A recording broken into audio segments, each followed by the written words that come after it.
Este é o projeto que nós vamos construir neste tutorial. É um simples componente de barra de pesquisa que inicialmente se apresenta assim, colapsado, mas quando a gente clicar aqui no botão, a área da entrada da pesquisa é revelada. Portanto, é esse projeto, é esse componente bem simples que nós vamos construir agora. Para começar a construir esse projeto, eu tenho aqui o meu editor de códigos e eu tenho uma pasta chamada barra de pesquisa. Dentro dela, eu vou criar um arquivo chamado index.html. E aí, eu vou criar uma estrutura de página HTML básica. Vou definir o título da página como sendo barra de pesquisa.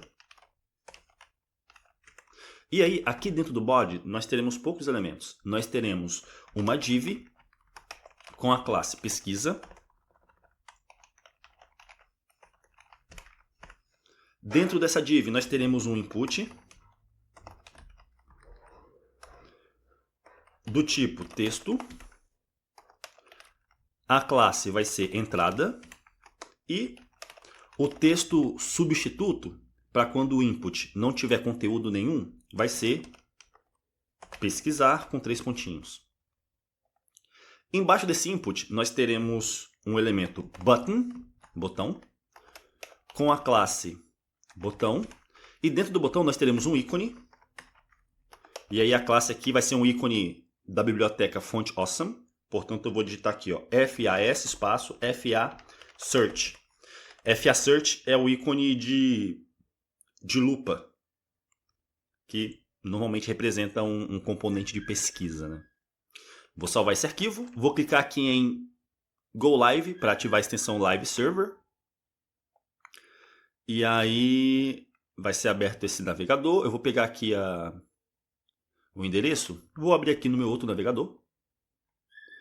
E aí o que nós veremos aqui será o input e o botão aqui, só que o botão não possui a fonte, não possui o ícone de lupa que nós definimos aqui, mas é porque nós não instalamos ainda a biblioteca Font Awesome. Portanto, aqui na seção Head, eu vou colar aqui esse trecho de código que cria uma tag link definindo o tipo de relação igual a stylesheet e especificando aqui o caminho do arquivo da biblioteca Font Awesome. Eu vou salvar esse arquivo e, portanto, agora nós vamos ver o ícone aqui da lupa. Em seguida, eu vou criar os estilos, né, da página. Portanto, aqui no explorador de arquivos, vou criar um novo arquivo chamado estilo.css. E aí, dentro desse arquivo, deixa eu conectar ele logo com o nosso HTML. Portanto, aqui, eu vou criar uma nova tag link.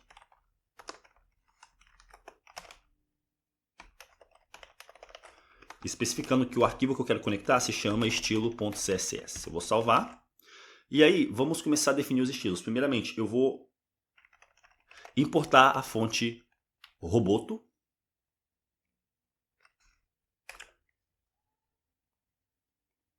Em seguida, eu vou selecionar todos os elementos da página e vou definir box sizing igual a border box. Para o corpo da página, eu quero definir uma imagem de fundo, background image. Vai ser um efeito de gradiente linear, ou seja, vai ser uma cor de um lado e gradativamente vai se transformar na cor na outra ponta, né, no outro lado. Para isso, eu vou utilizar a função linear gradient. E essa função ela recebe 3 argumentos. O primeiro é a angulação da linha que denota a transição de cores, né? E aí vai ser um ângulo de 90 graus. Em seguida, eu quero que no início da transição de cor seja essa cor aqui e no final seja essa cor, né? São cores diferentes, né? Mas é o mesmo tom ali de azul com roxo. E aí, se eu salvar esse arquivo, nós veremos aqui que aqui nesse lado a cor ela é mais clara, desse lado ela é mais escura. Em seguida, eu vou definir font family igual a Roboto ou sans serif. Modo de exibição, eu quero display flex. Alinhar itens, centro. Justificar conteúdo, centro.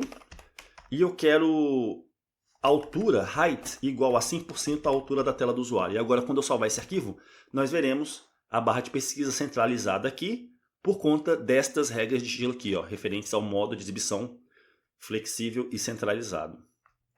Em seguida, eu vou definir aqui, ó, overflow igual a hidden, margem igual a 0 em todos os lados. Em seguida, para a classe pesquisa, eu vou definir posicionamento, position, relativo, height, que é a altura, eu quero 50 pixels.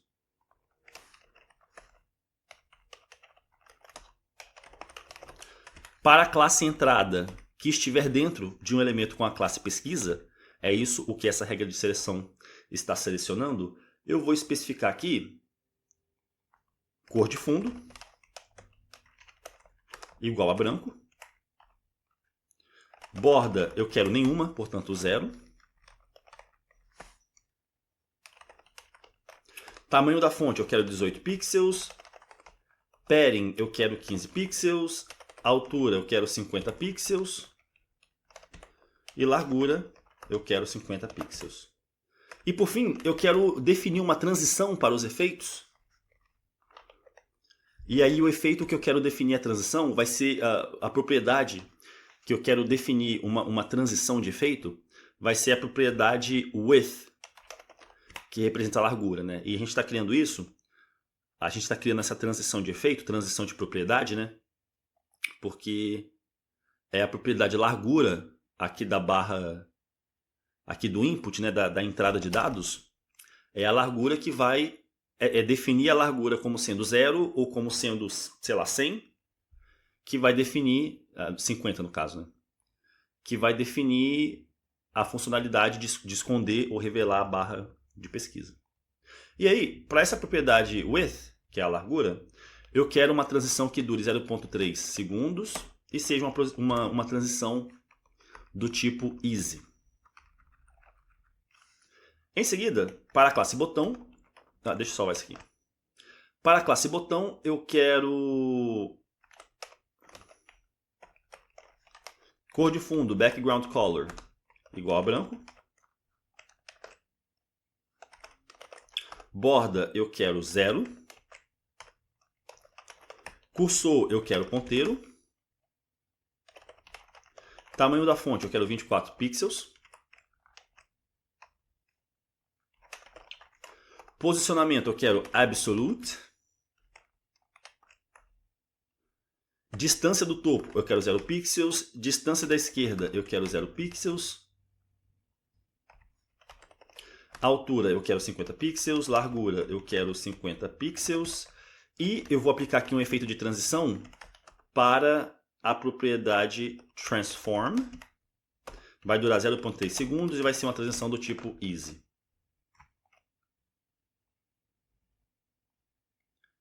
Em seguida, eu vou especificar aqui, ó, para a classe botão, quando estiver em modo focus, que é quando o usuário clica... Cadê?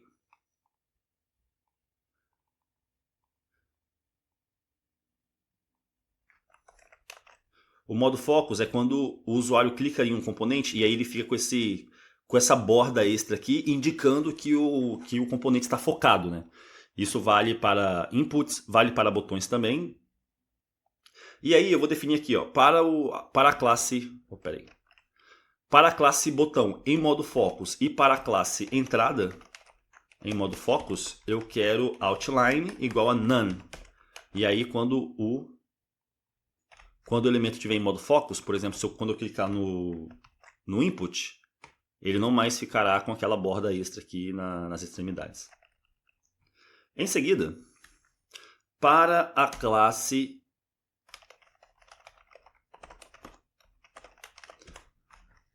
entrada, quando esse elemento estiver dentro de um elemento que possui as classes pesquisa e ativa, para esse elemento com a classe entrada, eu quero largura igual a 200 pixels. E para o elemento com a classe botão, que estiver dentro de um elemento com as classes pesquisa e ativa, eu quero efeito de transformação, deslocamento no eixo X, que é o eixo horizontal, igual a 198 pixels. Eu vou salvar, e aí se eu clicar nesse botão nada acontece, mas é porque nós precisamos definir o código JavaScript que vai tornar a nossa página um pouco, que vai dar a dinamicidade à nossa página. E aí para fazer isso, a gente vai ter que fazer o seguinte, a gente tem que selecionar, nós temos que selecionar o botão, né, para adicionar um detector de eventos a ele, quando ele for clicado. E aí quando ele for clicado, a gente quer adicionar a classe ativa ao elemento que tem a classe pesquisa, que é esse elemento aqui, ó, essa div aqui. E aí quando a gente adicionar a classe ativa,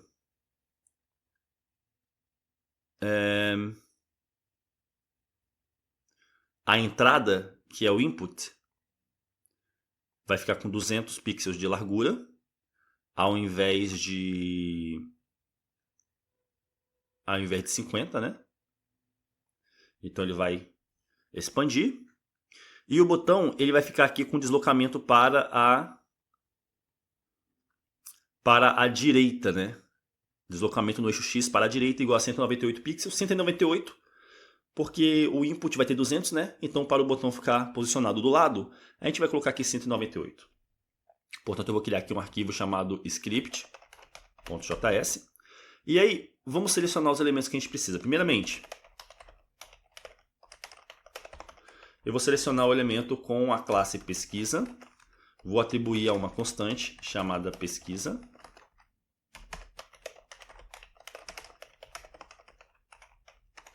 Vou selecionar o elemento com a classe botão. E vou atribuir a uma constante chamada botão. E por fim, vou selecionar o elemento com a classe entrada. E vou atribuir a uma constante chamada entrada.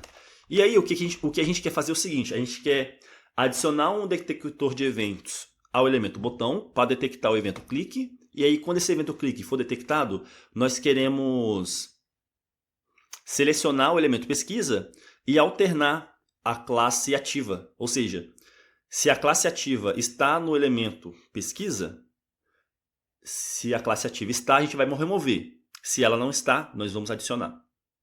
E além disso, a gente quer focar esse elemento aqui entrada, que é o input, né? A gente quer focar ele para que o cursor de digitação já esteja posicionado no input para que o usuário possa digitar imediatamente após clicar aqui no botão. Vamos mostrar isso na prática. Eu vou selecionar aqui o botão através do método addEventListener. Eu vou detectar o evento clique e a função vai fazer o seguinte, ela vai selecionar o elemento pesquisa e através do método toggle da propriedade classList, propriedade classList é a lista de classes, o método toggle nos permite alternar uma classe. A classe que a gente especificar aqui, que vai ser ativa, ela vai ser removida caso ela esteja presente no elemento, ou vai ser adicionada caso ela não esteja presente no elemento. E, portanto, agora eu vou salvar esse arquivo. E aí, quando eu clicar aqui no botão, nada acontece porque nós não conectamos o arquivo JavaScript com o nosso arquivo HTML. Portanto, aqui no final da página, antes de fechar a tag body, eu vou especificar uma tag script com o atributo src igual a script.js, eu vou salvar esse arquivo. E aí, quando eu clicar aqui no botão, nós vemos que a barra ela é revelada. A gente não está vendo aqui o texto substituto para quando o input não tem nada escrito, né? Que seria o pesquisar. E o motivo pelo qual nós não estamos vendo aqui é porque o nome da propriedade foi escrito errado. No caso aqui é place. placeholder. E agora, quando eu salvar, clicar aqui no botão, nós vemos o texto substituto do input. Mas tem um detalhe, deixa eu recarregar aqui. Se eu clicar no botão, repara que o cursor de digitar não foi inserido aqui no input para eu começar a apertar aqui no meu teclado e começar a digitar. Para a gente resolver esse problema, para a gente fazer com que o input seja focado quando a gente clicar aqui no botão, e aí a gente já poder digitar aqui, ao invés de clicar uma segunda vez com o mouse, né?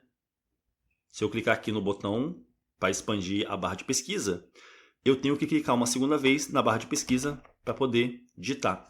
Para a gente poder corrigir isso, aqui no JavaScript, eu vou selecionar a entrada, o elemento entrada, e como esse elemento entrada ele é um input, ele possui um método chamado focus, que quando chamado vai focar nesse elemento para a gente poder digitar nele. Eu vou salvar esse arquivo.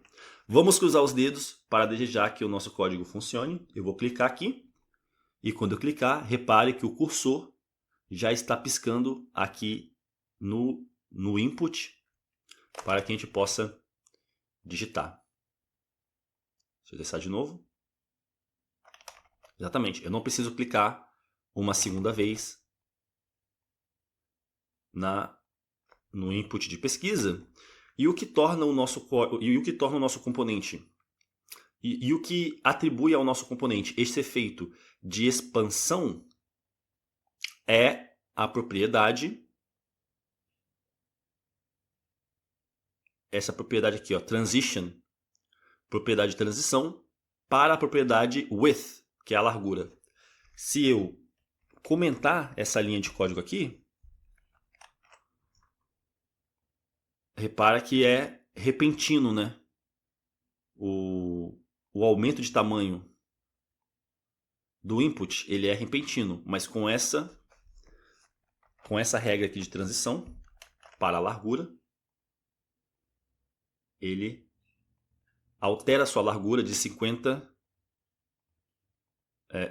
pixels para 200, né? Ele faz isso de forma suave. Portanto, esse é o componente, esse é o nosso projeto de barra de pesquisa, e eu vejo vocês no próximo tutorial.